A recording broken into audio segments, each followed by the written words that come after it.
গাজায় বর্বরতার সব সীমা ছাড়ালো ইসরায়েল। এবার ত্রাণের লাইনে দাঁড়িয়ে থাকা ক্ষুধার্ত মানুষের ওপর বিমান হামলা চালালো নেতানিয়াহু বাহিনী। মার্কিন দাতব্য সংস্থার 4 স্বেচ্ছাসেবী সহ একদিনে উপত্যকাটিতে নিহত হয়েছেন আরও অন্তত 100 জন।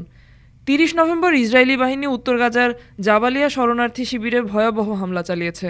একক এই বিমান হামলাতেই কমপক্ষে 40 ফিলিস্তিনি নিহত হয়েছেন। এর আগে গাজার দক্ষিণাঞ্চলীয় খান ইউনুসে ইসরায়েলি বিমান হামলায় খাদ্য সহায়তার অপেক্ষায় থাকা অন্তত 12 ফিলিস্তিনি এবং ওয়ার্ল্ড সেন্ট্রাল কিচেন ও সেভ দ্য চিলড্রেনের 4 জন কর্মী নিহত হন।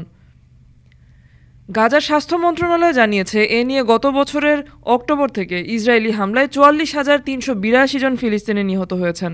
এছাড়া ইসরায়েলের এই নৃশংস হামলায় 1 লাখের বেশি মানুষ আহত হয়েছেন। স্বাস্থ্য মন্ত্রণালয় আরও জানিয়েছে, ইসরায়েলের বাধায় দীর্ঘ সময় গাজার অর্ধেকের বেশি জনগণের কাছে কোনো ধরনের খাদ্য সামগ্রী পৌঁছাচ্ছে না। চরম সংকটে উপত্যকার প্রায় সব অঞ্চলের মানুষ। শিশুরা আক্রান্ত হচ্ছে নানা রোগে।